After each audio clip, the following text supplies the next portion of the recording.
mengallah terus jadi ngalah belum sosial lah. Tapi intinya begini,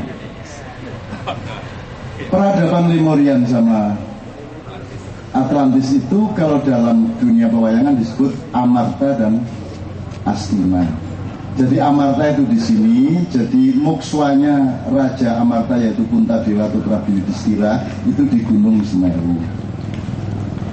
Kalau Astina letaknya di India. Jadi bukan orang Jawa mentransfer cerita pewayangan Ramayana dan Mahabharata ke Indonesia, bukan. Orang India nulis mengenai kerajaan-kerajaan di sini, kemudian diambil kembali oleh kita, dan itu semua tentang kita.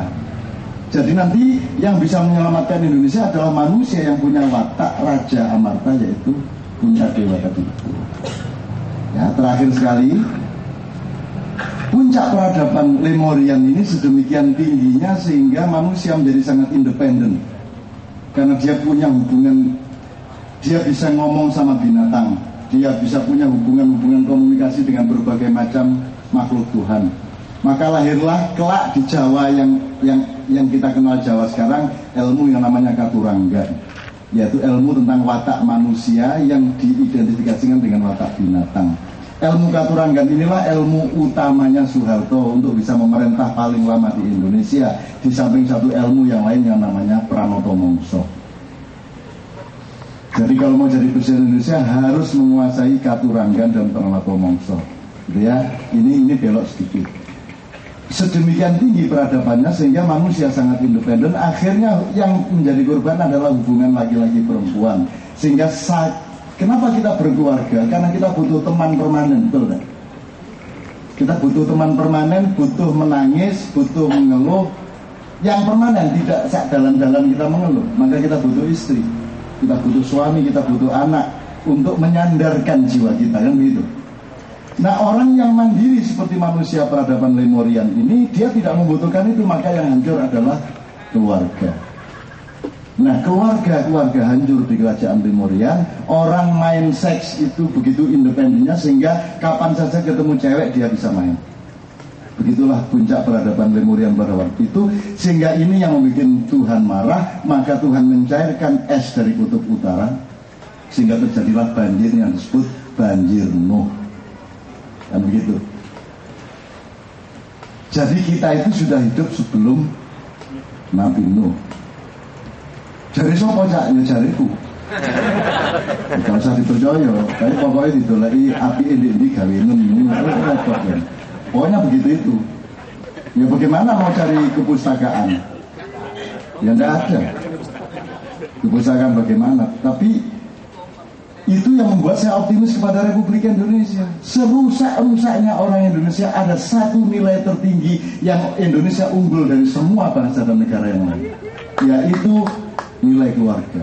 Meskipun kita jambret, maling, preman kayak apapun, tapi kita baik sama anak istri kita. Kita khusyuk sama keluarga, betul tak? Ya ada yang nyeleweng biasa. Ya tetapi kita tetap mendem jero mikul dhuwur itu benar-benar. Ya teman-teman sekalian, ini yang membuat Tuhan tidak akan, insya Allah tidak akan memberi azab seperti yang Anda khawatirkan. Indonesia akan diselamatkan oleh Allah karena Anda masih oke sama anak dan istri Anda. Dan itulah prinsip Islam, ku anfusakum wa ahlikum. Ini urainya sangat panjang, sangat besar, dan sampai yang konkret-konkret, tapi kita tidak punya waktu. Kita akan melihat potongan tikungan iblis yang sebenarnya juga bicara mengenai hal itu. Nanti kalau sampai ke Nabi Nuh, nanti Anda sampai ke iblis, Anda sampai ke binatang Balkadaba. Iblis itu ikut naik perahunya Nabi Nuh, gandolan atau dia gandolan itu apa bahasa Indonesia? Bergantungan di ekornya binatang yang namanya Balkadaba.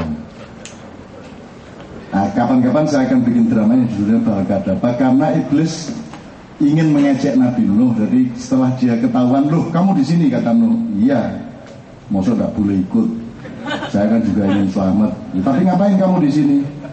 Ya, kasih selamat lah, sampai bisa menyelamatkan banyak orang. Berapa sih ini yang sampai selamatkan? Nuh, gitu. Ya 350 orang lah kira-kira sama binatang-binatang ini. Terus yang tenggelam berapa? Wah, yang tenggelam enggak terhitung banyaknya. Kalau gitu umatmu sama umatku lebih banyak mana? Itu kata iblis. Ngerti maksudnya? Yang tenggelam itu kan umatnya iblis. Yang tidak tenggelam ikut perahu Nuh itu umatnya Nabi Nuh kan gitu. Itu ejek-ejekan antar Nabi dan iblis itu asik mengasihkan. Itu banyak. Disitulah mulai tercipta yang namanya tikus, yang namanya babi, dan sebagainya banyak ceritanya. Tapi yang satu ingin saya ceritakan untuk terakhir. Disitulah awal mulanya sapi itu berjalan menggelengkan kepala.